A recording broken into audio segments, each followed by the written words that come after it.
Góðan daginn og velkomin á þessa vefkynningu okkar loftslagsmál og sjálfbærni. Við erum hérna 7 kennarar úr Vatnsendurskóla í Kópavoginum á Íslandi og við erum að taka þátt í verkefni sem að kallast SOS, Message in a Bottle. Og heitum við Lovísa, Sirrí, Elsa, Svandís, Íris, Sigríður Elsa og Anna. Og höfum við verið að taka þátt hér í þessu verkefni með fleiri eyjum sem við munum ræða betur á eftir. En í dag ætlum við að spjalla hugtakið sjálfbærni, loftslagsbreytingar á Íslandi. Það er áskoranir sem eyjana standa fyrir, menningu og reyna að tengja þetta allt saman. Við ætlum að fara yfir hvernig við erum að standa okkur þegar kemur að sjálfbærni, skoða hvað við gerum vel og benda á leiðir til úrbóta. Gera tilraun til að tengja saman sjálfbærni og menningu og skoða hvernig við getum verndað íslenskuna. En það ólíkar hættur sem beinast að tungumálun okkar. Við erum hér vegna verkefnisins SOS Message in a Bottle, eins og ég talaði áðan, sem er hluti af Erasmus Plus samstarfsverkefni. Markmiðið að tengja saman ungt fólk frá eyjum víðsvegar Evrópu í gegnum loftslagsmál og menningafræðslu. Þáttakendur koma frá Íslandi, Martinique í Frakklandi, Mykonos í Grikklandi, Kanaríeyjum á Spáni, Saint Martin í Hollandi og Madeira í Portugal. Saman skoðum við hvernig loftslagsbreytingar og menning eyja tengjast og af hverju þessi tenging skiptir máli. Verkefnið er hannað til að efla menningavitund og samhug eyjasamfélaga. Verkefnið beinist aðalega nemendum í grunn- og framhaldsskólum á aldrinum 6 til 14 ára og kennurum þeirra. Með fjölbreyttum fræðsluúrræðum er markmiðið að auka meðvitund verndun menningararfs og aðlögun á loftslagsbreytingum. Verkefnið hefur 3 meginmarkmið. Í fyrsta lagi að vekja athygli á áhrifum loftslagsbreytinga í eyjasamfélög. Í öðru lagi að efla menningavitund og sjálfsmynd ungs fólks á eyjum og í þriðja lagi að skapa vettvang fyrir samvinnu, tjáningu og samkennd milli nemenda frá mismunandi löndum. Við fengum nemendur í lið með okkur til þess að ræða hver þeirra sýn væri á loftslagsbreytingar og sjálfbærni og hvað þeir sem nemendur og skólinn getur gert til þess að sporna við þessu vandamáli. En af hverju er þetta svona mikilvægt? Eyjur eru einstakar. Þær eru afmarkaðar, oft viðkvæmar og búa við ríkum menningararfi sem hefur mótast af náttúrunni og einangrunni. Þessi sérstæða gera þær fallegar en líka berskjaldaðar. Eyjar eru í fremstu víglínu loftslagsbreytinga. Hækkandi sjávarstaða, veðuröfga og breytingar á vistkerfum hafa bein áhrif á náttúru, samfélag og lífshætti fólks. Á sama tíma eru menningarhefðir og tungumál í hættu á að glatast, ekki vegna gleymsku, heldur vegna breytingar sem sér stað hraðar en nokkru sinni fyrr. Þess vegna skiptir fræðsla máli. Þegar við lærum að skilja tengsl náttúru og menningar og samfélags, þá styrkjum við vitund, virðingu og sjálfbærni. Með því að fræða nemendur þessi málefni er stuðlað að dýpri skilningi á tengslum, náttúru og samfélags auk ábyrgðar gagnvart umhverfi og menningararfi. En hvað gera nemendur? Þeir gera ýmislegt. Til dæmis er hefð hér á Íslandi að skrifa skilaboð í flösku sem táknar neyðarkall vegna loftslagsbreytinga og menningarlegs missis. Þeir deila hugmyndum, vonum og áhyggjum í gegnum list, texta og fjölmiðla. Þeir taka þátt í að skapandi verkefnum sem tengjast náttúru, menningu og samfélagi. Við erum einnig með ýmis verkefni hér í skólanum tengst sjálfbærni. Góðgerðarhlaup þar sem við styrkjum gott málefni, göngum í skólan til að minnka kolefnaspor okkar, flokkum rusl og fleira. 7. árgangur hjá okkur, sem eru 12 ára krakkar, sjá einnig fræðslu endurvinnslu fyrir yngri árgangana. Einnig vinnum við mikið með heimsmarkmiðin barnasáttmálan og réttindi barna og hér ætlum við að sýna ykkur myndbrot eftir smástund þar sem nemendur í Vatnsendurskóla ræða þeirra nálgun á verkefnið. Það er kjarninn í SOS Message in a Bottle að miðla skilaboðum von, tengsl og framtíð. Því að lokum erum við öll hluti af sömu jörð og sömu sögu. Nemendur munum hér á eftir, við munum sýna 3 myndbrot úr myndbandi sem að nemendur hjá okkur gerðu loftslagsbreytingar og sjálfbærni hér fyrr á síðasta skólaári 2024 til 2025 þar sem að þeir ræddu hvernig þeir rækta kartöflur í kartöflugarði og ýmislegt fleira. Skilaboðum lokum er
spurði, já.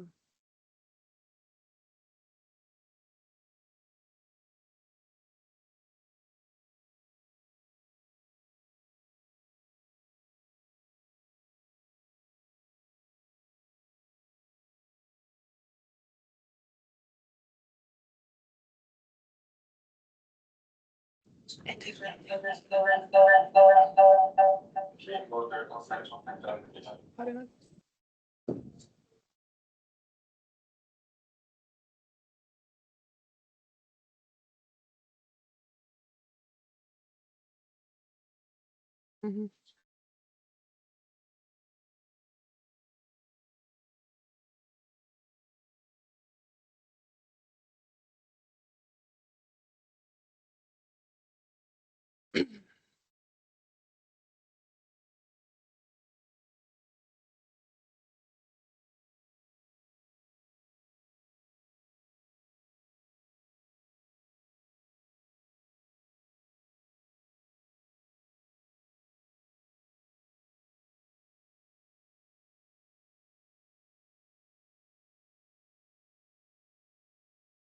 Myndin fjallar heimsmarkmiðin. Í myndbrotinu sáum við lýsingu á hvernig við í Vatnsendaskóla vinnum markvisst með markmiðin í daglegu starfi. Þar sem skólinn réttindaskóli auðvelt að tengja vinnu okkar við markmiðin og innleiða þau í kennslu og skólastarf. Markmið myndarinnar að vekja athygli á heimsmarkmiðunum og kynna þau fyrir nemendum, starfsfólki og öðrum áhugasömum. Nemendur og kennarar unnu sameiginlega að myndinni og því fengu nemendur tækifæri til að hafa áhrif á ferlið. Það einmitt í anda heimsmarkmiðanna, en sameiginleg vinna nemenda og kennara tengist heimsmarkmiðunum þar sem hún stuðlar að samvinnu, þátttöku og jafnrétti í skólasamfélaginu. Með því að vinna saman læra nemendur ábyrgð, félagsfærni og hvernig hægt að ná sameiginlegum markmiðum allt í anda heimsmarkmiðanna gæði menntunar, réttlát samfélög og alþjóðlegt samstarf.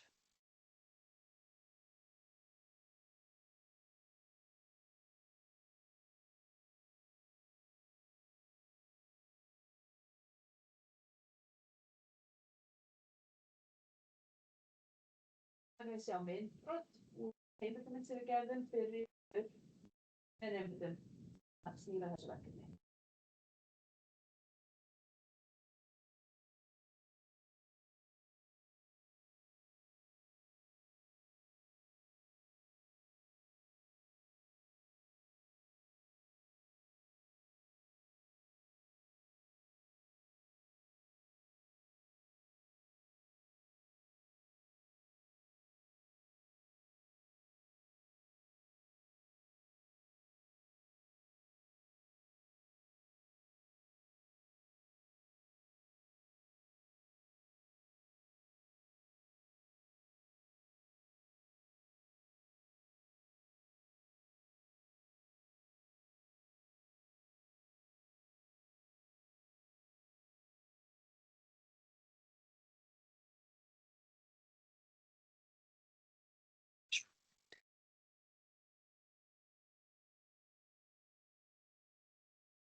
Jú.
Matarsóun er orðið eitt af stærstu áskorunum nútíma samfélaga þegar kemur að sjálfbærni og ábyrgu auðlindanýtingu.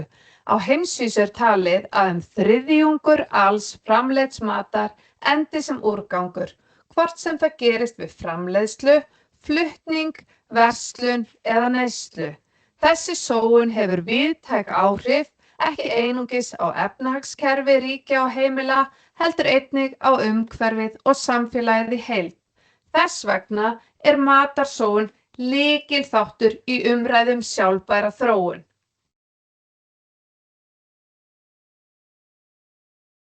Umhverfisleg tenging. Ræktun og framleiðsla matar krefst mikillar orku, vatns og landnýtingar.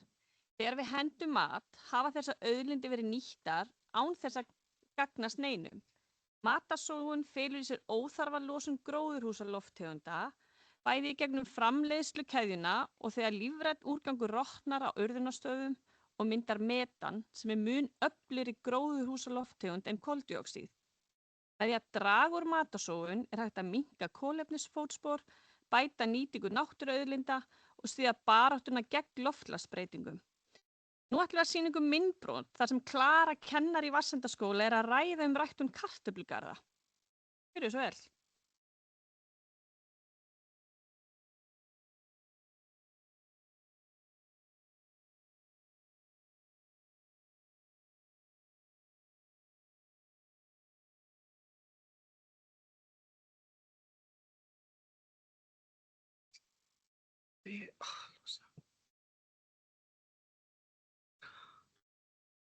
Og hvað 6:20?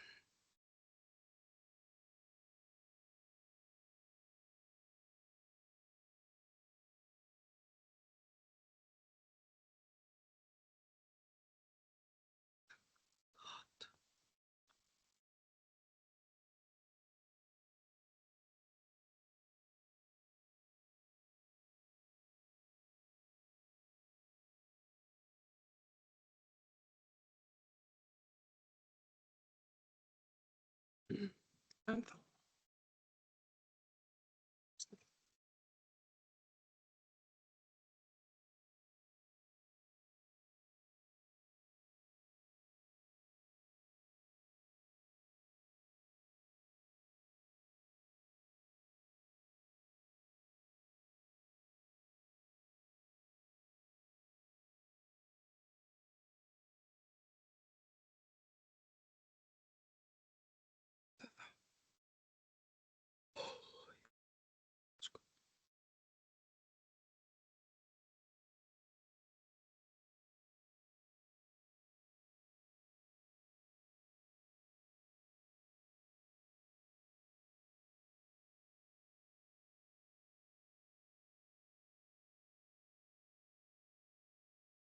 ég bara að taka þetta sem.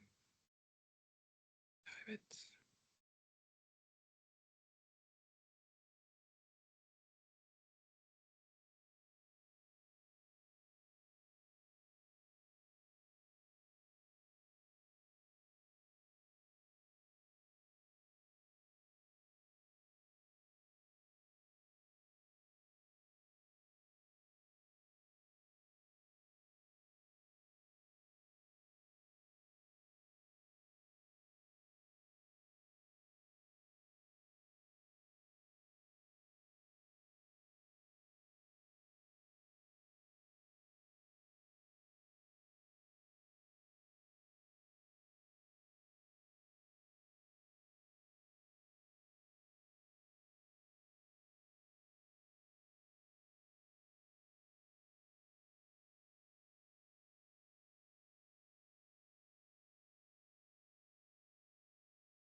Nú ætlum við að taka stutt hlé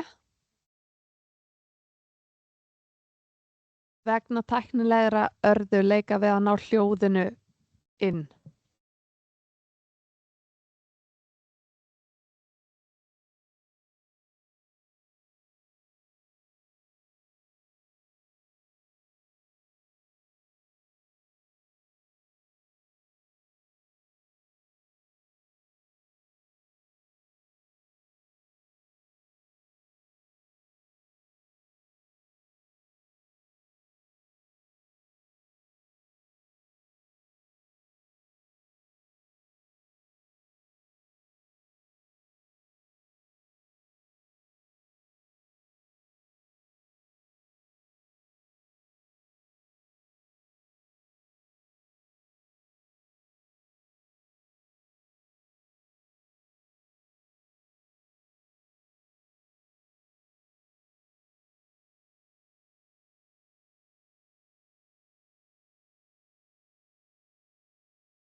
Jæja, við ætlum aðeins að taka pásu á þessu myndbandi.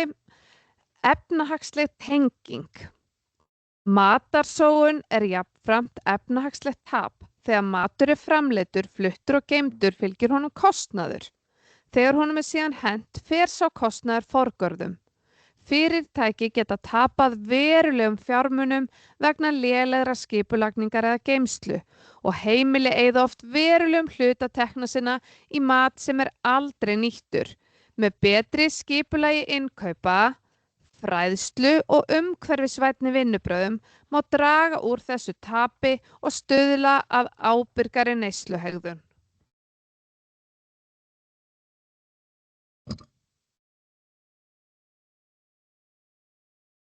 Þá það félagsleg tenging. Í heiminum búa milljónir manna við fæðu óöryggi á meðan mikil magn matvæla fer til spillis í ríkari löndum. Þar með verður matarsóun siðferðislegt mál. Sanngirni og jafn aðgangur að grunnþörfum eins og mat hluti af félagslegri sjálfbærni. Með því að draga úr matarsóun og þróa kerfi sem miðla mati þeirra sem þurfa má bæta velferð og styrkja samstöðu innan samfélagsins.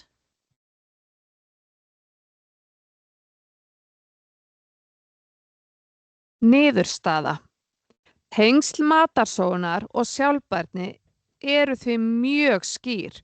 Matarsóun varðar ekki aðeins sorpmál eða einstaklinga, heldur snertir hún alla þrjár meginstoðir sjálfbærar þróunar. Umhverfislega, efnahagslega og félagslega sjálfbærni. Með því að draga úr matarsóun má hlúa að umhverfinu, spara fjármuni og stuðla að réttlátari auðlindanýtingu. Ábyrgari matarhegðun því lykilhluti sjálfbærrar framtíðar.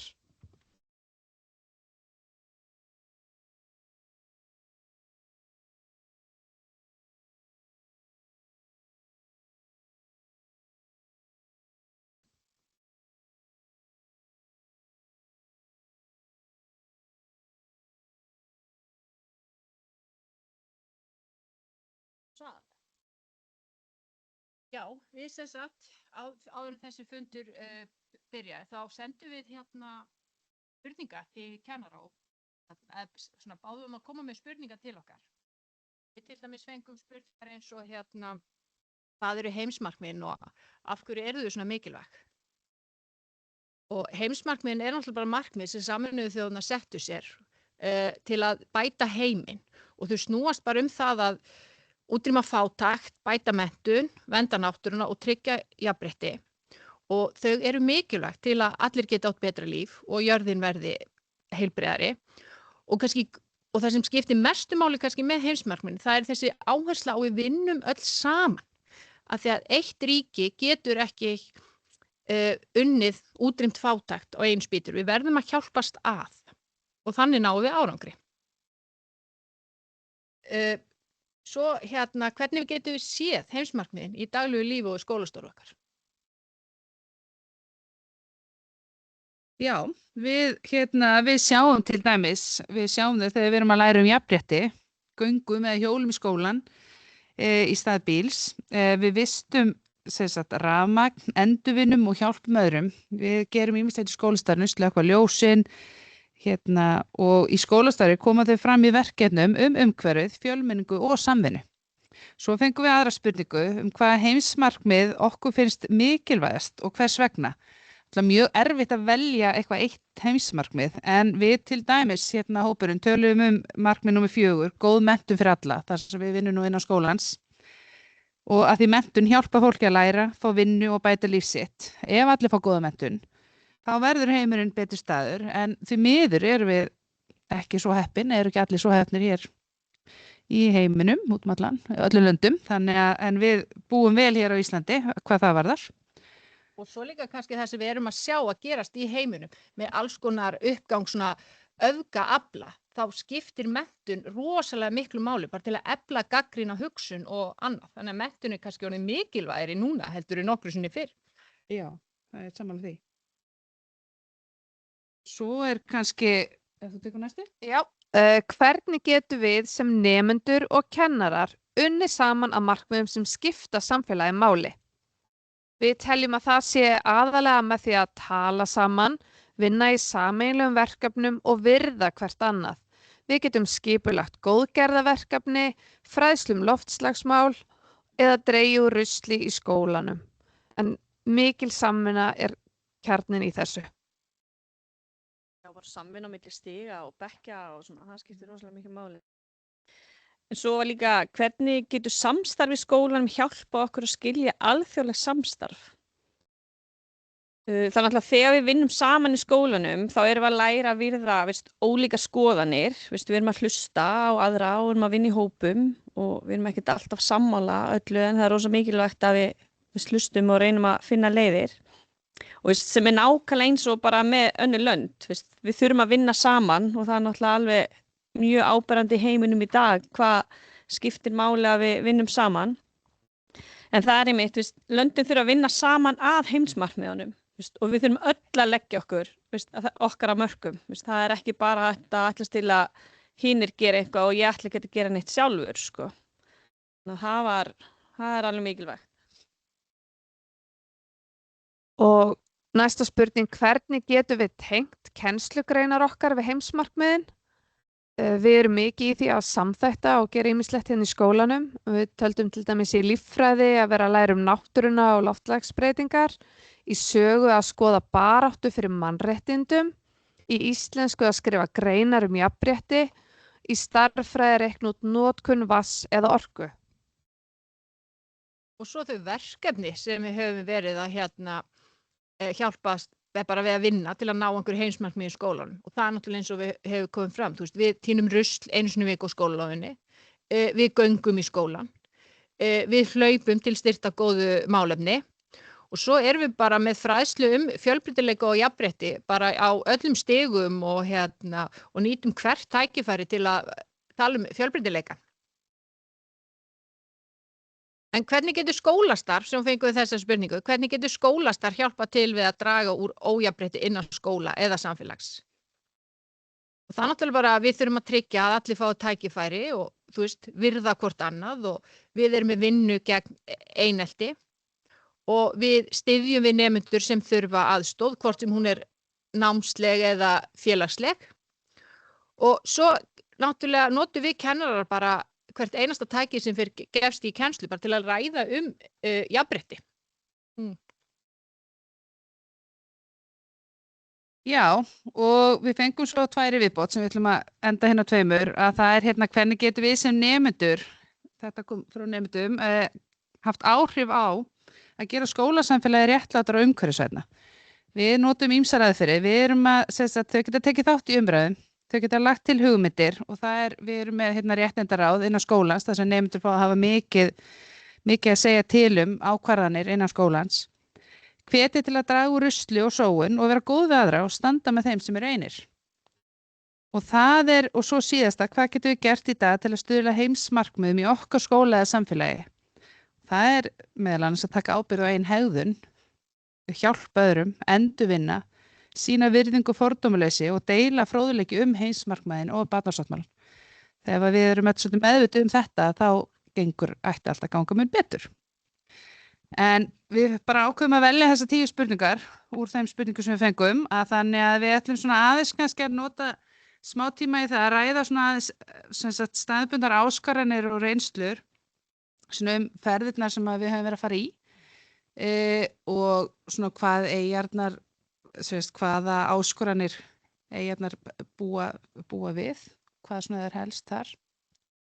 Þannig að hvað segir þið sem að fóruð til Martinique? Hvernig var svo ferð? Sáuð þið eitthvað öðruvísi þar heldur en hér á eitthvað sem að öðruvísi áskoranir heldur en til dæmis hér?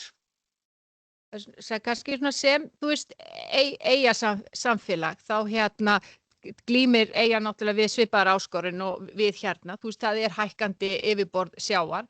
Við sáum til dæmis mjög skýrt dæmi hækkun sjávar.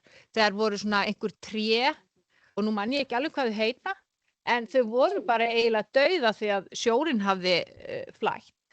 Já, og komið bara, landið búið að brotna, það sást vel, hvað var búið að færast ofar. Mér fannst líka rusla, við sáum og fórum á strönd og þá var bara gamall ruslahaugur. Það var mjög áberandi og það var að fara að detta út í sjóinn í ruslahaugunum. Þó hér á Íslandi séu alveg ruslahaugar en þá það kannski ekki alveg svona áberandi. Hafið þarna náttúrulega tekur mjög mikið. Mér fannst það líka alveg áhrifa mikið, sko. En við séum náttúrulega hér á landi sem eyja úrgangur frá sjávarútvegi og skipunum, hann skóla sér allur á land, þannig að fjörurnar okkar eru bara fullar af alls konar rusli og það var kannski svolítið svipað ástandið þar. Og svo þessar 2 eyjur, það náttúrulega, ef við ætlum að fara eitthvað eða gera eitthvað, þá erum við háð samgöngum og það hefur kannski ekki sérstaklega góð áhrif á kolefnissporið okkar. Nei, svo hefur þetta líka áhrif á, við náttúrulega höfum góðar auðlindir hér, hvað varðar landrými og ferskvatn og orku. Það ekki öll lönd sem að búa svo vel að það var greiðan aðgang að því, fersku vatni. Þannig að, já. Það náttúrulega var mjög heitt, það náttúrulega mun heitar þar heldur en hér, og það var bara að opna alla glugga og þurfti að vera með risa viftur í loftinu, meðan við hér á Íslandi við bara húrum upp í ofnunum ef okkur kalt og erum inni á stuttarmaból og svona, maður sá það líka munin, ef hér verður heitt, jú, við opnum glugga en það verður ekki alveg svona heitt eins og hjá þeim. Mér fannst það líka ólíkar áskoranir, meðan við glímum við kuldann þá eru þau kannski að glíma meira við hitann. Og það að nota og mikla loftræstingu, það setur aukið áhrif á auðlindirnar og þá eru þau náttúrulega komið það að þá hækkar hitinn ennþá meira og þá þurfum við að nota ennþá meiri loftþrýstingur. Þannig að skapast svona verður svona vítahringur. Já, svo kannski ég náttúrulega þekki ekki alveg þessar eyjar sem við verðum að tala en hér náttúrulega erum við líka að græða mikið á ferðamennsku til dæmis og það er svolítið kannski að sækja vel í þar eins og Mykonos og Kanaríar auðvitað alltaf en við erum að vinna, það hefur alveg áhrif á okkar sem sagt okkar hagkerfi, eins og við segjum. En ferðamennir eru mjög vant með farið af því að það skapar líka álag á eyjuna sjálf. Algjörlega. Þannig að þetta er svona að finna alltaf hinn gullna meðalveg. Já. Algjörlega. Nei, eigum við þá ekki bara að fara yfir í næsta kafla? Já.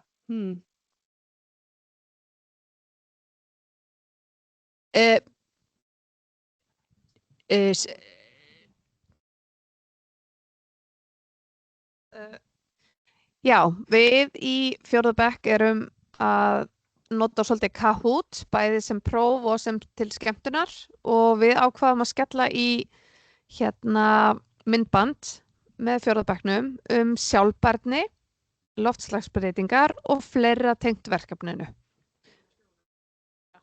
Og við krossum putta og vonumst eftir að hljóðið fylgi með. Annars má endilega senda okkur línu.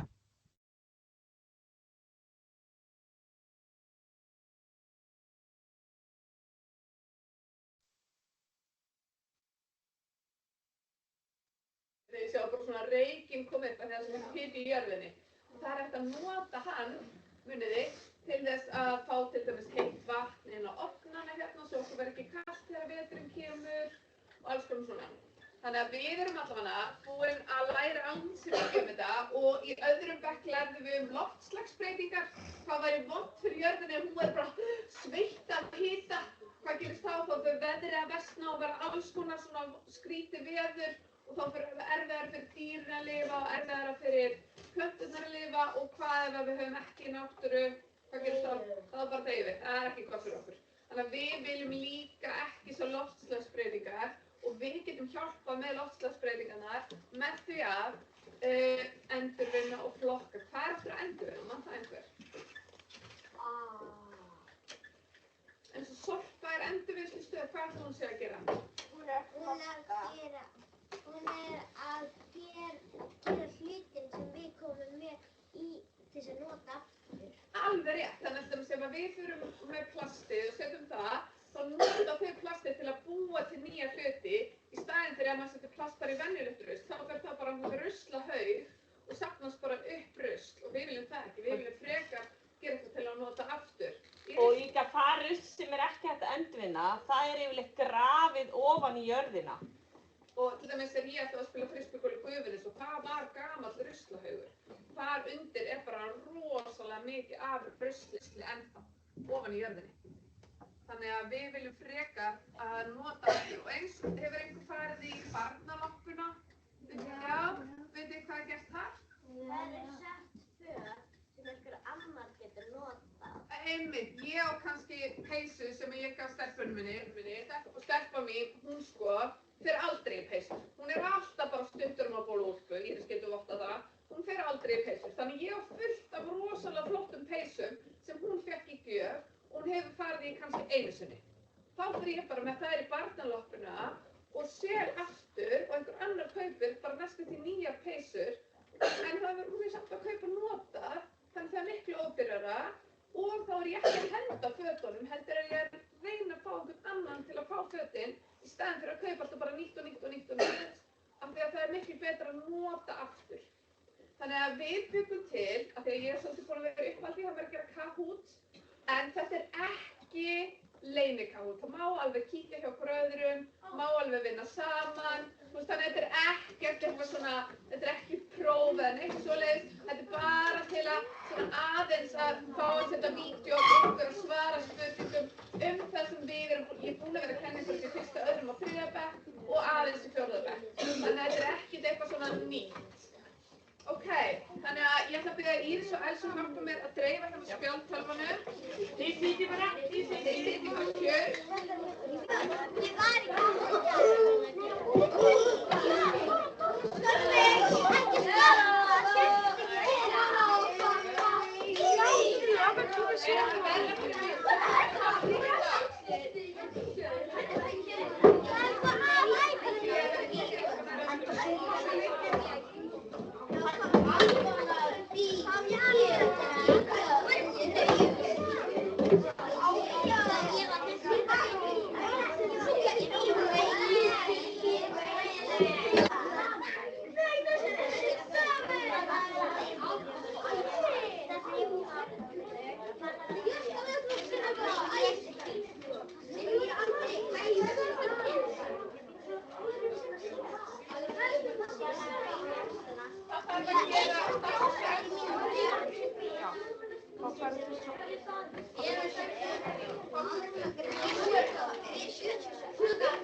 Hvernig tengist náttúra sjálfbærni?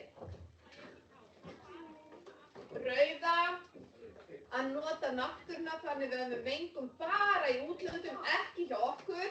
Bláa, að vernda náttúru þannig að hún endist og sé ennþá til í framtíðinni. Gula,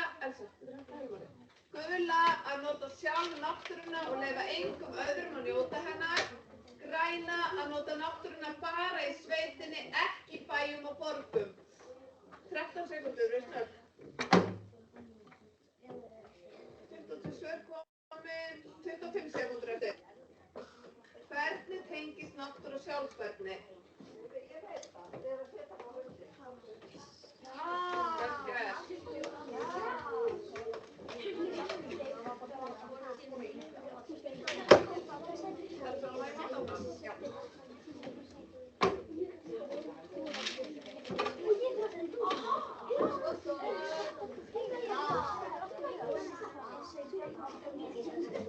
Satt eða ósatt?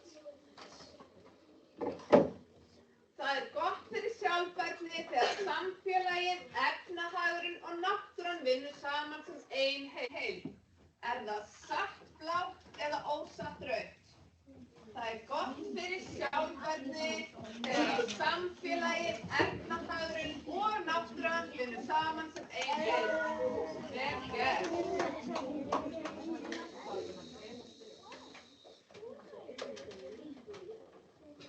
Að vera sjálfbær felur í sér að skapa efnahagslegt og samfélagslegt kerfi sem skaðar ekki náttúruna. Að skapa góða náttúru alveg sama hvað öðrum finnst. Að skapa kerfi sem gott til að fá fullt af peningum. Að skapa fullt af atvinnu fyrir þá sem vantar vinnu og peninga. Að vera sjálfbær felur í sér að skapa efnahagslegt og samfélagslegt kerfi sem skaðar ekki náttúruna, að skapa góða náttúru alveg sama hvað öðrum finnst, að skapa kerfi sem gott til að fá fullt af peningum, að skapa fullt af atvinnu fyrir þá sem alltaf vinna og peninga. Velja eitt af þessu. Þarna náðum við að skapa marga.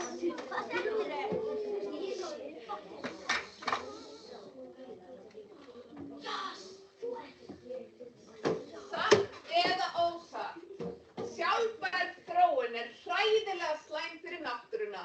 Er það satt eða ósatt?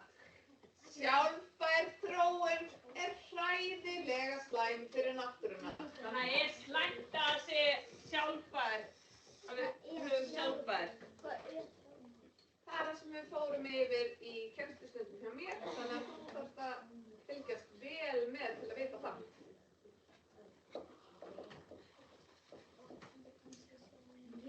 Sjálfbær þróun munið þegar við erum að vernda náttúruna með því að vinna saman. Þetta svolítið erfið orð. Og við fórum alveg yfir það að það væri mjög erfið orð þegar við fættum þetta.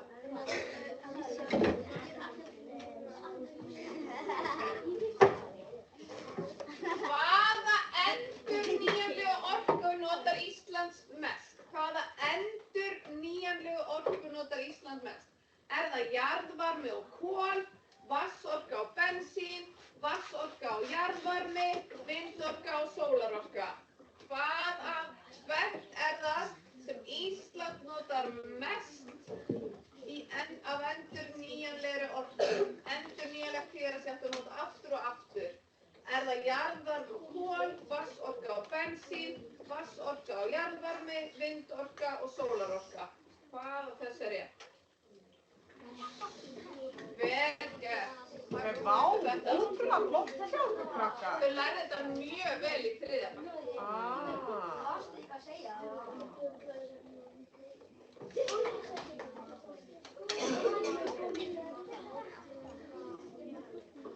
Satt eða ósatt? Er gott fyrir náttúruna að flokka rusl? Er það satt eða ósatt að það er gott fyrir náttúruna að flokka rusl? Búja, vel gert. Þetta kunnið þið.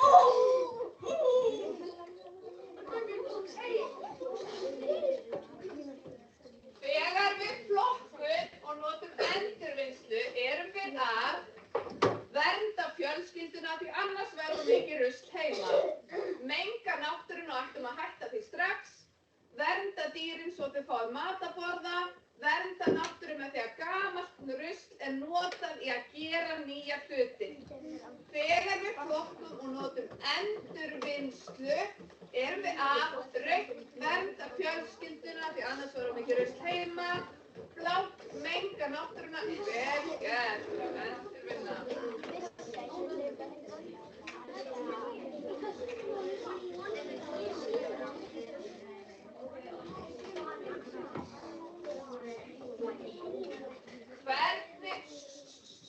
Hvernig notum við minni mengun til að hjálpa loftslaginu? Rautt. Flokkum rusl, sóum ekki orku og göngum í staðinn fyrir að keyra. Blátt. Hendum rusl í sjóinn. Gult. Notum flugvélar og skip í staðinn fyrir bíla. Grænt. Tínum rusl þegar er rok og keyrum þá ruslahauga. Hvernig notum við minni mengun til að hjálpa loftslaginu? Rautt. Flokkum rusl, sóum ekki orku og göngum í staðinn fyrir að keyra. Blátt. Hendum rusl í sjóinn. Gult. Notum flugvélar og skip í staðinn fyrir bíla. Grænt. Tínum rusl þegar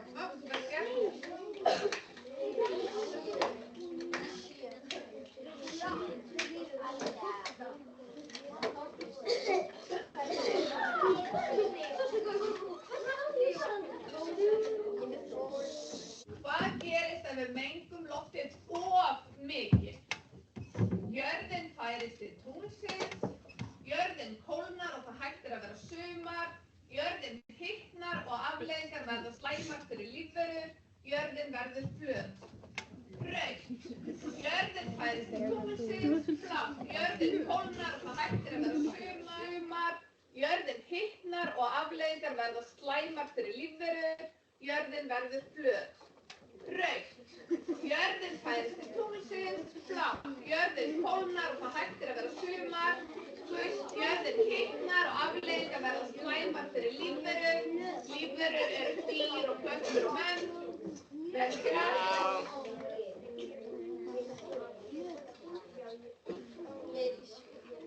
Það er svolítið langt síðan var afsanna það að jörðin væri flöt. Hún er algjörlega kringlótt. Við erum búin að læra það alveg síðan fyrsta bekk. Eða leikskóla. Jæja, alveg hljótt.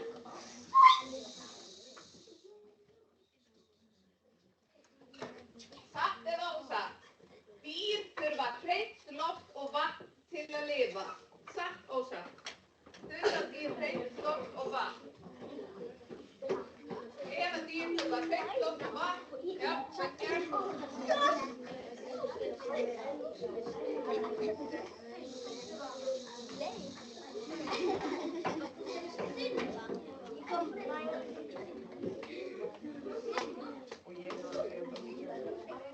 Jæja. Erum við tilbúin?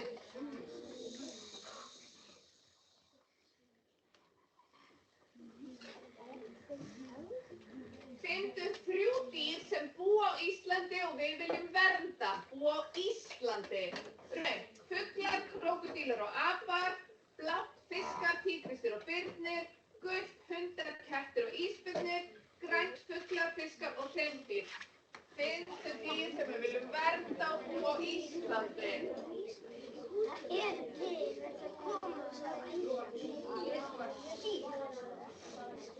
Ísbirnir á Íslandi. Það eru engir ísbirnir á Íslandi sem við viljum vernda. En það eru hreindýr á Íslandi.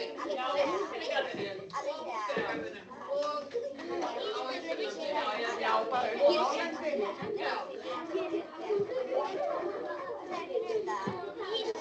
Jæja.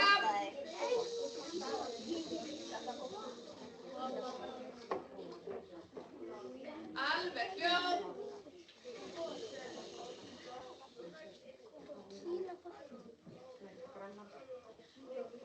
Hvaða orka er hreint afl sem framleiðir rafmagn án þess að menga eða eyðileggja náttúruna? Er það eldorka, vatnsorka, bensín eða kol? Hvaða orka er hreint afl sem framleiðir rafmagn án þess að menga eða eyðileggja náttúruna? Eldorka, vatnsorka, bensín eða kol? Vel gert.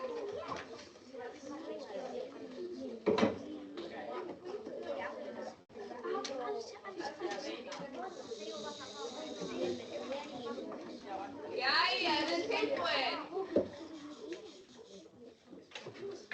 Satt eða ósatt? Við verndum náttúruna með því að nota auðlindir varlega, flokka rusl og endurvinna eins mikið og við getum. Er þetta satt eða ósatt? Við verndum náttúruna með því að nota auðlindir varlega, flokka rusl og endurvinna eins mikið og við getum. Vel gert.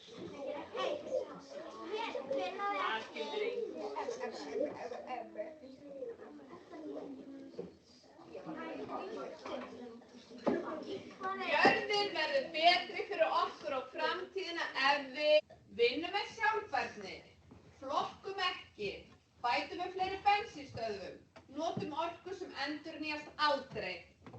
Jörðin verður betri fyrir okkur á framtíðina ef við vinnum með sjálfbærni, flokkum ekki, bætum við fleiri bensínstöðvum, notum orku sem endurnýjast aldrei.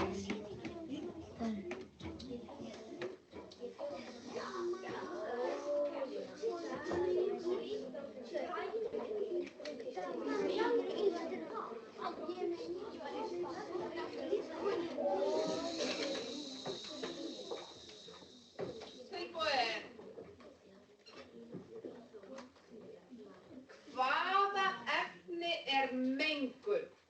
Er það CO2, H2O, O2 eða C2O? Nú erum við búin að vera að læra mikið þetta efni þegar að blómin voru að borða mengunina og gefa frá sér súrefni. Hvaða efni var það? CO2. Það er ennþá nokkuð sem eftir að læra. En hvað er það? CO2. Er eitthvað sem getur sagt okkur hvað CO2? Koltvíoxíð, vel gert. Þannig að ég anda að mér, svo anda ég frá mér, og þá það sem ég anda frá mér og er búin að nota, ég tek súrefni. Strákar, Ég tek súrefnið inn, það er inn í andrúmsloftinu. Þegar ég anda frá mér, þá skila ég koltvísýring. sem að hver borðar? Plönturnar og trén og blómin. Og hvað þurfum við meira? Til að ljós til lífa. Vatn og sól, vel gert. En hann Tónsi segja hátveru og. Hvað er hátveru? Einhver sem mann hvað hátveru er? Einhver sem mann hvað hátveru er? Vel gert.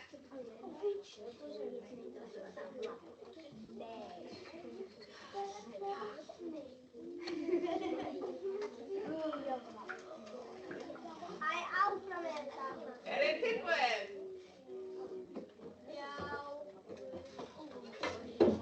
Af hverju er gott að nota endurnýjanlega orku? Af því hún gerir allt miklu hraðar, hún klárast ekki og mengar ekki loftið. Gott að klára hana alveg því við á Íslandi hefur mikið af henni, af því hún mengar náttúruna mjög lítið og klárast hægt. Endurnýjanleg orku, af hverju er gott að nota hana? Af því hún gerir allt miklu hraðar, klárast ekki og mengar ekki loftið.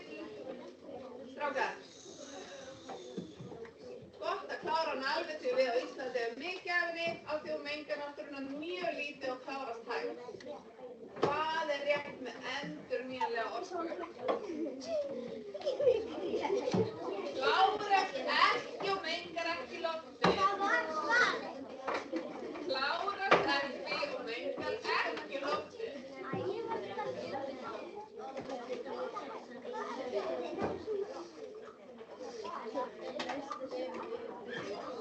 Ég get ekki lesið, það eru læti. Loftslagsmál hvernig veðrið og loftslagið breytist á jörðinni og hvernig við getum hjálpað að vernda jörðina. Loftslagsmál hvernig veðrið og loftslagið breytist á jörðinni og hvernig við getum hjálpað að vernda jörðina.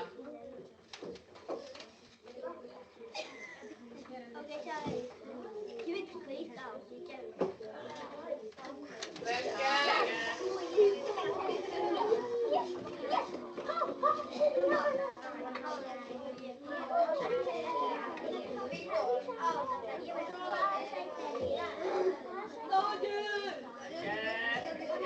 Ég er glöð, þið vitið alveg helling þetta.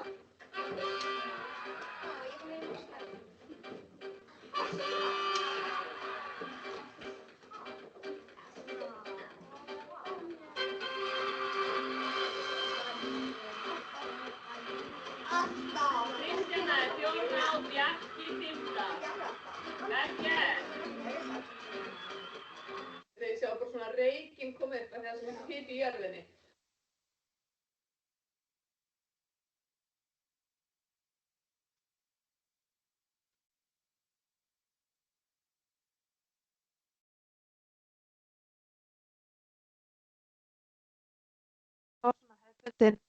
Kennslustund þar sem við erum með Kahoot spurningaleik á yngsta stigi. Svo þegar þau fara á miðstig unglingastigi þá lesa þau nú svörin bara sjálf. Við ætlum að taka stutta 5 mínútna pásu og komum svo aftur örskotsstund.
Velkomin aftur á vefnámskeið okkar. Nú ætlum við að skoða Ísland með tilliti til sjálfbærni og menningarverðmæta. Fyrst ætlum við að skoða sérstöðu Íslands. Ísland hefur á undanförnum árum verið meðal þeirra þjóða sem eru til fyrirmyndar þegar kemur að sjálfbærni, sérstaklega á sviði orkumála. Landið nýtir einstakra stöðu þar sem jarðhita og vatnsaflsvirkjanir framleiða nær alla orku og húshitun í landinu. Þessi staða gerir Íslendingarnir alfarið óháða jarðefniseldsneyti í þessum grundvalla þáttum samfélagsins, sem einstakt á heimsvísu og vekur athygli og aðdáun annarra þjóða. Með því hefur Ísland sýnt að það mögulegt að byggja upp nútíma samfélag á endurnýjanlegum orkugjöfum og leggja þannig raunverulegt framlag til baráttunar gegn loftslagsbreytingum. En hverjar eru áskoranir okkar? Þrátt fyrir þetta, þá stendur Ísland þó ekki án áskorana. Við höfum eitt hæsta kolefnisspor í heimi miðað við höfðatölu sem á fyrst og fremst rekja til samgangna og flugferða. Við erum bílaþjóð og ferðir með einkabíl eru rótgróin hluti af daglegu lífi. Eins og við sjáum kannski umræðin skipulagsmál, þá mikil áhersla lögð á bílastæðahús og bílastæði.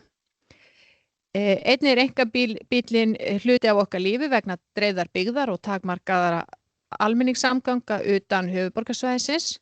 Þar að auki flug mikilvægt samgöngutæki fyrir eyþjóð sem býr í mikilli fjarlægð frá öðrum löndum. Því má segja að samgöngur séu bæði nauðsyn og áskorun í leiðina sjálfbærni. Hins vegar þó jákvætt að rafbílavæðingin hefur gengið nokkuð hratt fyrir sig á Íslandi. Landið nú meðal þeirra sem hraðast hafa tekið upp rafbíla í hlutfalli við íbúafjölda og uppbygging hleðslunet hefur verið markviss og skilvirk. Við sjáum hleðslustöðar núna fyrir utan flest fjölbýlishús og stórum vinnustöðum. Þetta sýnir að þjóðin hefur vilja og getu til að laga sig að nýrri tækni og breyttum lífsstíl sem stuðlar að minni losun gróðurhúsalofttegunda. Viðleitni til sjálfbærni snýst þó ekki einungis orku og samgöngur, hún snýst einnig ábyrgð gagnvart náttúru og menningu. Ísland býr yfir einstöku náttúrufari, víðernum hálendis, jöklum, eldfjöllum og ósnortnum landslægi sem mikilvæg auðlind. Ekki aðeins efnahagslega heldur líka menningarlega og andlega. Í þessu samhengi má nefna umræðin þjóðgarð á miðhálendinu sem hefur vakið miklar tilfinningar og umræður. Markmiðið með þjóðgarðinum að tryggja vernd og sjálfbæra nýtingu náttúru landsins en á sama tíma óttast sumir að slík friðlýsing geti takmarkað hefðbundin réttindi, svo sem beit eða komið í veg fyrir nýjar virkjanir og efnahagslega nýtingu. Þessi togstreita milli verndar og nýtingar ekki ný á Íslandi en hún eitt af lykilviðfangsefnum sjálfbæra þróunar. Hvernig getum við nýtt náttúruna án þess að ganga hana eða rýra gildi hennar fyrir komandi kynslóðir? Sjávarútvegurinn annað dæmi svið þar sem Ísland hefur bæði styrkleik og áskoranir. Hann hefur lengi verið burðarás í íslenskum efnahag og almennt talinn vel stjórnaður með kvótakerfi sem tryggir sjálfbæra nýtingu fiskistofna. Hins vegar vekur þetta kerfi einnig spurningar eignarhald auðlindarinnar, réttlæti í skiptingu arðsins og hlut samfélagsins í þeirri sameiginlegu auðlind sem hafið Umræðan veiðileyfagjöld endurspeglar þessa leita jafnvægi milli efnahagslegra hagkvæmni og samfélagslegra réttlætiskenndar.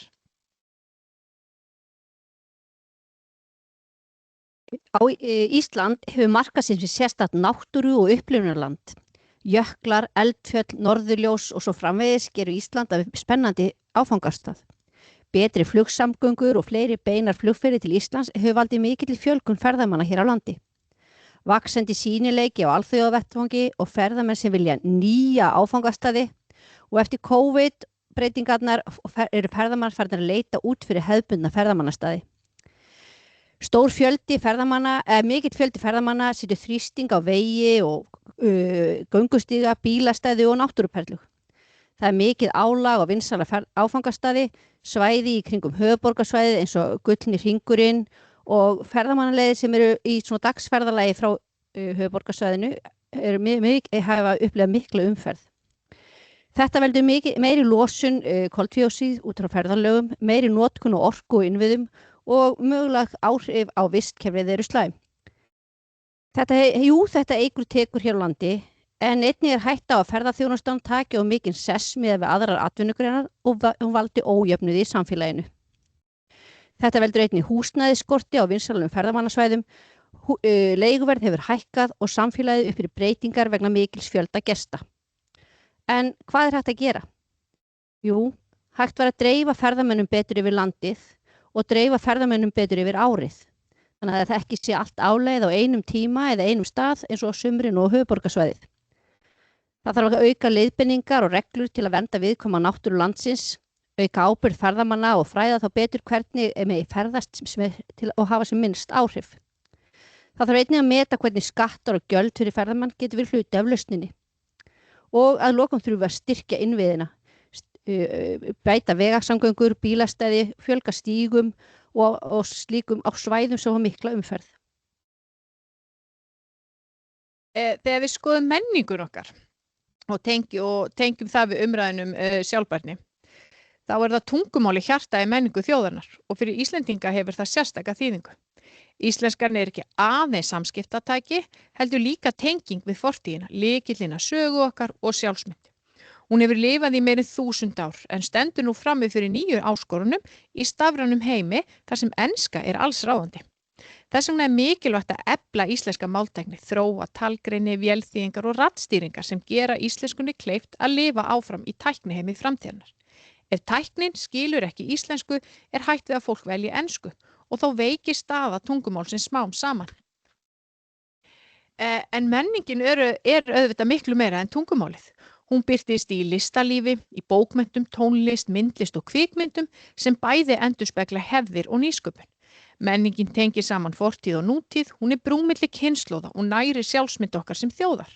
Á landsbyggðinni má sjá menningararfinn í daglegu lífi, í hátíðum, handverki, matargerð og samfélagsháttum. Þar lifa gömlu sögurnar og hefðirnar áfram og ef þessi samfélög veikjast, þá tapast jafnframt mikilvægur hluti menningarinnar. Þess vegna mikilvægt að standa vörð þau og styðja við menningarstarf. Ferðamennska getur líka verið bæði tækifæri og áskorun.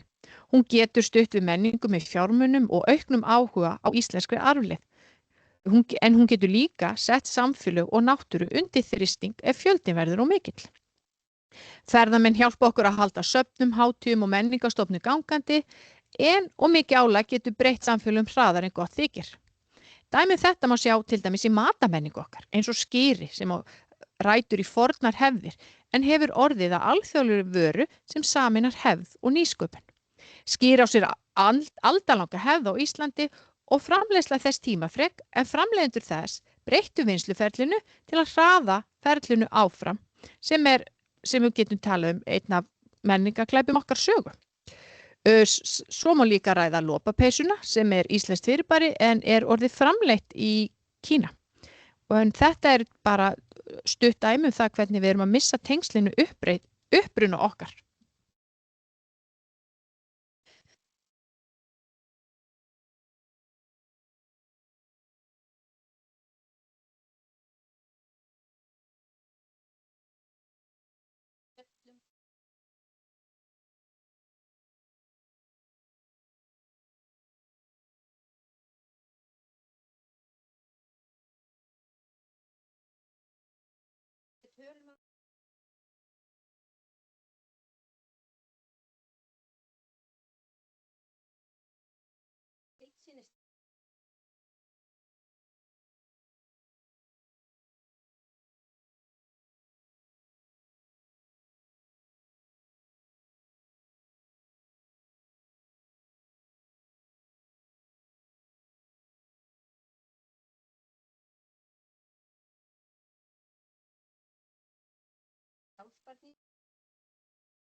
Á þann hátt varðveitum við ekki aðeins landið okkar,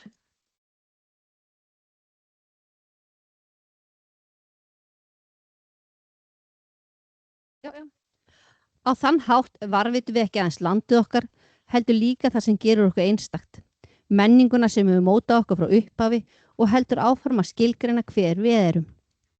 Að lokum má segja að sjálfbærni og menning séu nátengt hugtök, þótt þau séu oft sett fram sem andstæður. Sjálfbærni snýst ekki aðeins orku, losun og auðlindanýtingu, hún snýst líka að varðveita menningararf, lifnaðarhætti og sjálfsmynd þjóðarinnar. Menningin mótar hvernig við skiljum náttúruna og hvaða gildi við leggjum í hana. Ef við glötum menningunni sem tengir okkur við landið, þá glötum við einnig skilningi á því hvernig við eigum að vernda það. Sjálfbær framtíð Íslands byggir því ekki aðeins á tækni og hagfræði, heldur einnig á menningarlegum grunni, á virðingu fyrir sögu, náttúru og samfélagi. Þannig getum við byggt land sem heldur áfram að vera fyrirmynd í sjálfbærni án þess að missa tengsl við rætur okkar. Nú ætlum við aðeins að sjá hvernig ungmenni hér á landi sjá fyrir sér framtíðina og í tengslu við þetta allt saman og ræða áskorunar og reynslu fólks í tengslu við sjálfbærni, loftslagsbreytingar og menningu. Hér sjáum við myndband við nokkra nemendur í 10. bekk.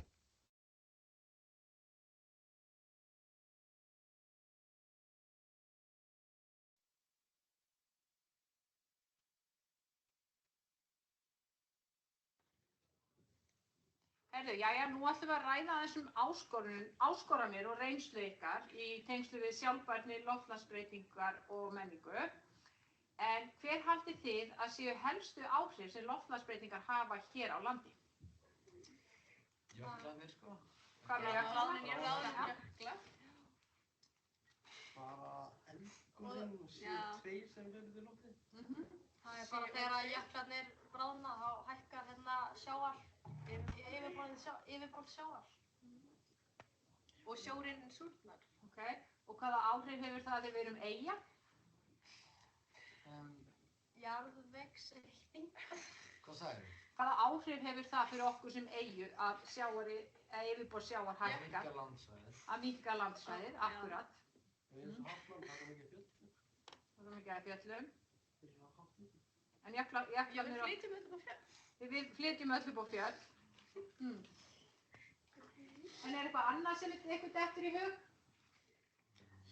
Minni snjór. Já, minni snjór. Snjórinn er farin að minnka. Snjórinn er farin að minnka. Vegna loftslagsbreytinga og hita á jörðinni. Já. Öfgar í veðurformi. Öfgar í veðurfari og hvernig birtist það hér á landi? Vegna storma og skriðina. Ok, það eru fleiri skriður. Já. En hvaða leiðir getið þið nefnt eða getið þið farið til að auka sjálfbærni hér á landi? Við getum farið í strætó. Strætó? Já. Við getum keypt notað og bara ekki kaupa of mikið af einhverju óþarfi. Passa að nota fötin sín ekki kaupa óþarfa. Minnka matarsóun. Minnka matarsóun. Flokka rusl. Og ekki taka of langan tíma í sturtu. Minnka kjötneyslu. Minnka kjötneysluna.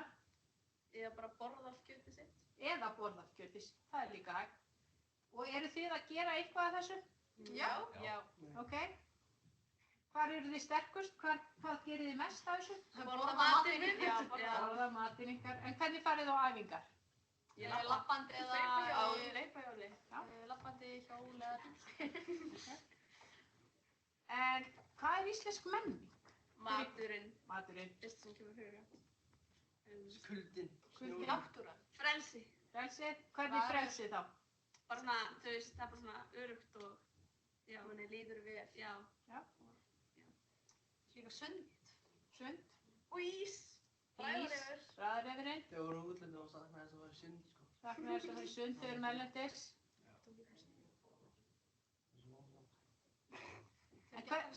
En hvernig getum við verndað íslenska menningu? Hvernig getum við það, Grumi? Já. Grumi, hvernig verndar þú íslenska menningu? Eða hvernig heldur hún á lofti? Hvað gerir þú til að viðhalda menningunni? Nýta það sem við eigum. Nýta það sem við eigum? Hvað þá? Hvað eigum við? Veit ég ekki. Hvað með ykkur? Hver á spurningin áttur? Hvernig getum við verndað íslenska menningu? Eða hvernig getum við haldið henn á lofti? Við pössum upp á náttúruna. Pössum upp á náttúruna okkar. Passa tungumálið. Passa tungumálið. Og hvernig pössum við tungumálið? Með því að tala bara íslensku. Já. Ekki vera sleppt sem ennsku orðin. Já. Það er slæmt, sko. Slettur. Við verðum hægt að sko. En þegar þið horfið á sjónvarpsefni, eru þið mikið að horfa á efnisveitur sem eru bara með ensku tali? Já, það er ekki alltaf íslenska. Já, það er nefnilega ekki það mikið úrval á Íslandi. Já. bestu myndin ennsku. Hvað með lestur? Hvernig getur hann viðhaldið menningun okkar og Bara að lesa íslenska bækur og eftir Maður íslenska bara lærir höfunda. orðaforðinn manns verður meir. Hann aukist. Hann Eikur. Eykst. Það svo mörg gott. Er eitthvað meira sem ég vilja segja? Ég elska Ísland. Þú elskar Ísland? Já. Það gaman að vera. Friður og ró. Krummi, hvað segir þú?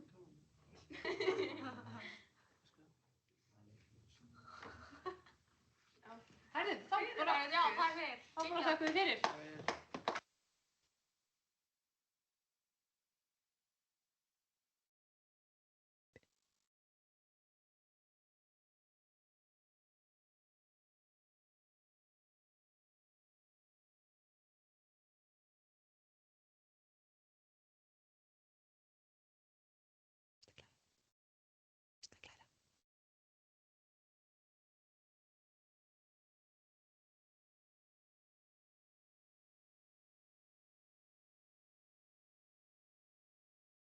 Jæja, þarna sjáum við hvað unga fólkinu finnst þegar við ræðum sjálfbærni og loftslagsbreytingar. En þegar tengsl sjálfbærni og loftslagsbreytinga eru skoðuð þá eru þau sérstaklega skýr hér á landi þar sem náttúran bæði mikilvæg auðlind og viðkvæm fyrir breytingum. Sjálfbærni snýst í grunninn að tryggja jafnvægi milli umhverfisþátta, efnahagsþátta og samfélagsþátta. Með það markmiði að nútíðin getur notið auðlinda án þess að skerða möguleika framtíðarkynslóða. Loftslagsbreytingar eru ein af stærstu ógnum við sjálfbærni þar sem þær valda miklum breytingum á vistkerfum, efnahagi og samfélögum allan heim og áhrifin eru mjög sýnileg á Íslandi. Ísland hefur einstaka stöðu hvað varðar umhverfislega sjálfbærni vegna mikillar nýtingar endurnýjanlegrar orku. Jarðhiti og vatnsafl mynda langmest allt rafmagn og húshitun á landinu sem gerir kolefnisfótspor heimila og byggða mun minna en í flestum öðrum löndum. Þessi hreina orka skapar tækifæri til að ná markmiðum kolefnishlutleysi á meðan efnahagslífið þróast áfram. Hins vegar eru samgöngur, flug og stóriðja en þá stóri losunarvaldar. Langt milli byggða og strjálbýli kallar á mikinn akstur og rafvæðing flutninga bæði tæknilega krefjandi og kostnaðarsöm. Til að Ísland nái fram raunverulegri sjálfbærni því mikilvægt að draga úr losun í þessum geirum bæði með orkuskiptum og nýsköpun. Ferðaþjónustan annar þáttur þar sem sjálfbærni og loftslagsmál skarast. Fjöldi ferðamanna hefur aukist gríðarlega undanfarin ár sem hefur mikinn efnahagslegan ávinning en einnig skapað þrýsting á náttúruperlur og innviði. Þessi fjölgun eykur kolefnislosun og veldur álagi á viðkvæm landsvæði eins og jökla, gosbelti og þjóðgarða. Sjálfbær ferðaþjónusta krefst þess að ferðamönnum sé stýrt á ábyrgan hátt, að náttúruperlur séu verndar og að umferð dreifist jafnt yfir landið og árið til að lágmarka neikvæð áhrif.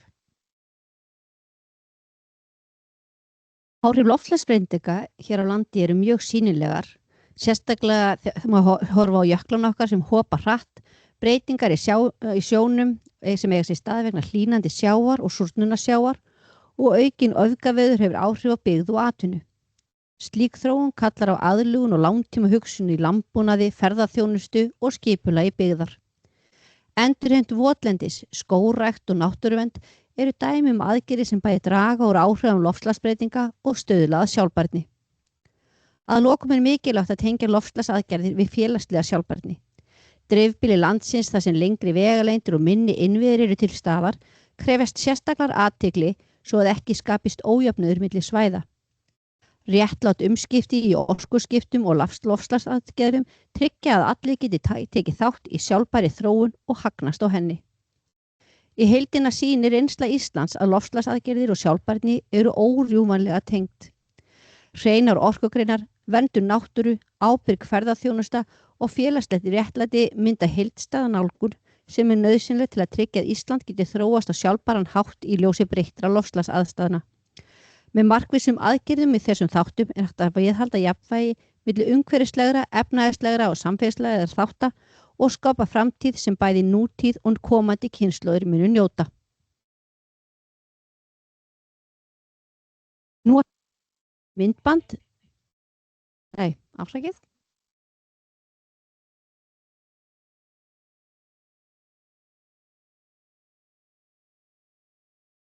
Hvernig getur menntun orðið lykilatriði í því að takast á við loftslagsbreytingar og jafnframt varðveita menningu og eigasamfélaga sem er sérlega viðkvæm fyrir áhrifum hnattrænu hlýnunar? Við munum skoða núna í lokin helstu áskoranir sem tengjast við og ræða mögulega lausnir með sérstakri áherslu á hvernig skólastarf getur verið vettvangur fyrir breytingar.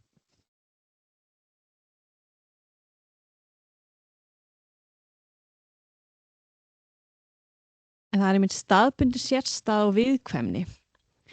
Eyjasamfélög eins og Ísland hafa einstaka menningararfleifð og náttúru sem eru viðkvæm fyrir loftslagsbreytingum. Bráðnun jökla, hækkað yfirborð sjávar, öfgar í veðurfari og breytingar á vistkerfum hafa bein áhrif á daglegt líf í þessum samfélögum. Hversu oft fáum við einhverjar viðvaranir og það hefur áhrif á okkur hérna. En þessar aðstæður kalla fræðslu sem tekur tillit til staðbundinna aðstæðna og sérkenna, en oft slík námsefni takmarkað eða af skornum skammti. Skortur á samþættingu námskrá getur líka verið áskorun hér. Í mörgum skólum eru loftslagsmál og menning kennd sem aðskilin viðfangsefni. Þá skortir þverfaglega nálgun sem samþættir náttúruvísindi, samfélagsfræði, listgreinar og tungumál til að nemendur fá heildstæða sýn á hvernig loftslagsbreytingar hafa áhrif á samfélag og menningu. Slík samþætting eflir skilning, gagnrýna hugsun og skapar sterka tengingu milli fræðilegra þekkingar og raunverulegra viðfangsefna í samfélaginu. Okkar skóli er framalega á þessu sviði þar sem við erum mikið að samþætta náttúru og samfélagsgreinar við önnur fög. En innan skólasamfélagsins eru skiptar skoðunar þessa kennslufræðilegu nálgun.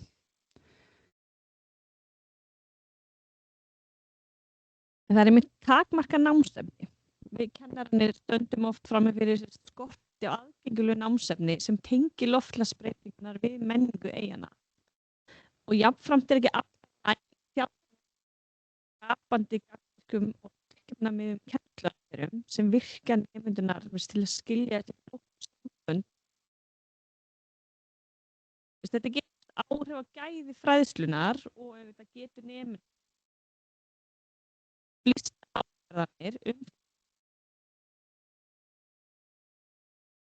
Þetta hefur í för með sér að það eru ójöfn tækifæri og aðgengi að námsefni og eru eyjasamfélögin oft afskekkt og eiga því erfitt með að nýta nýjustu kennsluaðferðir eða tæknilausnir. Áskoranir á Íslandi eru mikið tengd tungumálun okkar og kennsluefni eru oft gamalt og úrelt og þurfa því kennarar mikið að búa til sitt eigið kennsluefni eða þýða erlendefni. Þetta skapar ójöfnuð tækifæri í menntun og getur hindrað nemendur fái jafnan aðgang að alþjóðlegri þekkingu og stafrænum lausnum sem tengjast loftslagsmálum. Auk þess veikir þetta stöðu íslenskunnar ef sífellt þarf að leita erlendu efni til að afla sér þekkingar. Áskoranir af þessu tagi krefjast markvissar stefnumótunar og stuðnings frá yfirvöldum og fræðslu samfélaginu í heild. En þegar við skoðum lausnirnar þá sjáum við það í íslensku menntastefnunni til ársins 2030 þá er mikil áhersla lögð á sjálfbærni, gagnrýna hugsun og jöfn tækifæri fyrir alla nemendur, óháð uppruna, búsetu eða félagslegum aðstæðum. Með þessu er markmiðið að efla nemendur til þátttöku í lýðræðislegu samfélagi og gera þá hæfa til að taka upplýstar og ábyrgar ákvarðanir eigin framtíð og samfélagi heild. Sjálfbærni er þar ekki aðeins skilin sem umhverfislegt markmið, heldur sem víðara heildarhugtak þar sem samofin eru umhverfis, efnahags- og félagsleg sjónarmið. Íslenska menntastefnan veitir ramma fyrir fræðslu sem tengir loftslagsmál, samfélagslega ábyrgð og menningu áhrifaríkan hátt. Lögð er áhersla á að nemendur skilji hvernig loftslagsbreytingar hafa bein og óbein áhrif á samfélagið, náttúru og atvinnulíf á Íslandi og hvernig þeir geta sjálfir tekið þátt í lausnum í daglegu lífi. Með því að samþætta staðbundna þekkingu, svo sem sögu landsins, nýtingu auðlinda og áhrif loftslags á íslenskt samfélag, er við alþjóðleg markmið skapast dýpri skilningur á stöðu Íslands í heiminum og sameiginlegri ábyrgð þjóðarinnar. Heimsmarkmið Sameinuðu þjóðanna sjálfbæra þróun eru mikilvægur hluti af þessari innleiðingu, einkum þau sem snúa menntun, loftslagsmálum, jafnrétti og ábyrgri auðlindanýtingu. Í gegnum kennslu sem byggir á markmiðum eins og markmið 4 menntun, markmið 3 aðgerðir í loftslagsmálum og númer 17 samvinna markmiðin nemendum gefið tækifæri til að sjá hvernig þeirra eigin aðgerðir geta tengst stærra samhengi. Menntastefnan hvetur einnig til skapandi og gagnrýnnar hugsunar sem lykilforsenda þess að takast á við loftslagsáskoranir framtíðarinnar. Nemendur eru hvattir til að spyrja spurninga, skoða rót vandamála og þróa lausnir sem byggja á bæði vísindalegum gögnum og félagslegri ábyrgð. Með þessu fær menntakerfið virkt hlutverk í því að móta borgaravitund og sjálfbærar lífsvenjur frá unga aldri. Dæmi verkefni sem styrkja markmið íslenskrar menntastefnu sjálfbærni og loftslagsvitund eru verkefni eins og Hreint haf og Loftum sem nýta nútíma stafrænar lausnir og fjarkennslu til að miðla fræðslu á aðgengilegan og áhrifaríkan hátt. Þessi verkefni gefa nemendum tækifæri til að vinna með raunveruleg gagnasöfn og fylgjast með mælanlegum áhrifum loftslagsbreytinga sem gerir námsefnið bæði lifandi og samhengi við raunveruleikann. Með slíkri nálgun þróa nemendur færni í gagnrýni hugsun, gagnavinnslu og lausnalaut, auk þess sem þeir læra að meta mikilvæga einstaklingsbundina og samfélagslega aðgerða í baráttunni gegn loftslagsbreytingum. Slíkar stafrænar lausnir eru sérstaklega gagnlegar fyrir eyjasamfélög og dreifbýli þar sem nemendur geta stundum ekki haft bein áhrif í sínu nánasta umhverfi.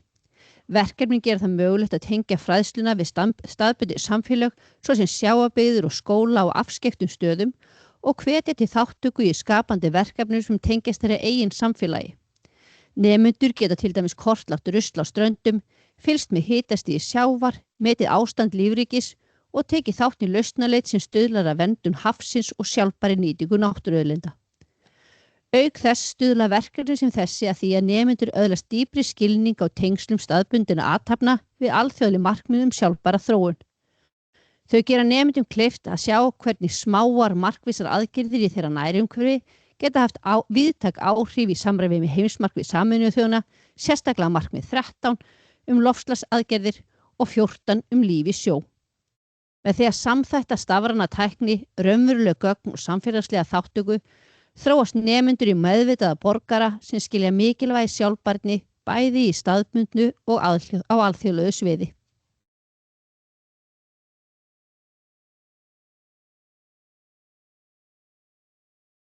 Þverfagleg nálgun en kennsluaðferðir sem samþætta náttúruvísindi, samfélagsfræði, listir og tungumál stuðla að fjölþættri nálgun á námi og skapa dýpri skilning nemenda á flóknum málefnum, svo sem loftslagsmálum og menningu.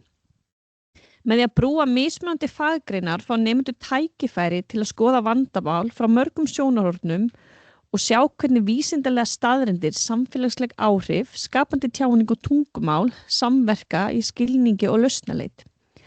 Þessi samþætting stuðlar að heildrænni menntun þar sem nemendur læra að meta bæði staðbundna og hnattræna þætti sjálfbærni, náttúruverndar og menningarlegs arf.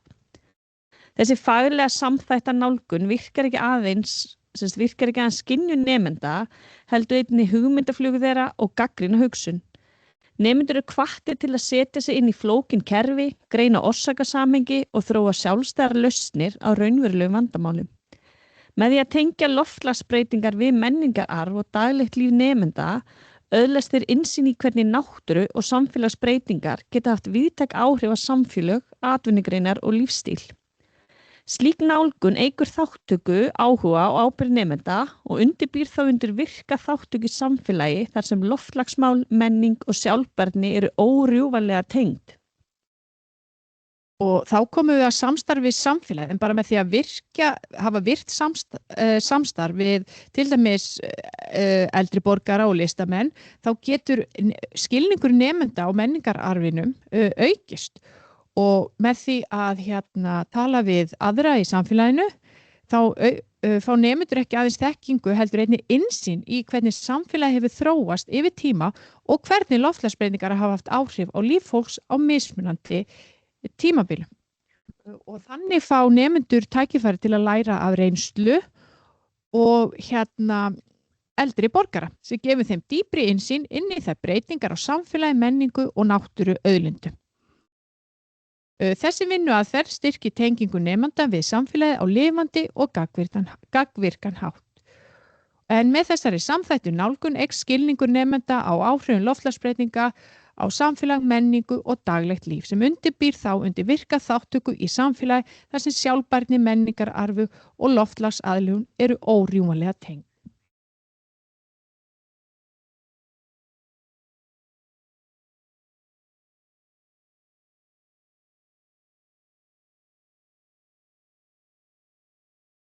Jæja, við sjáum því, við höfum nú lokið við að fara yfir það sem okkur finnst skipta miklu máli varðandi loftslagsbreytingar og sjálfbærni og stikla svona svolítið yfir það sem að skipta mestu máli og við sjáum að menntun getur verið lykill á því að takast á við loftslagsbreytingar og varðveita menningu eyjasamfélaga.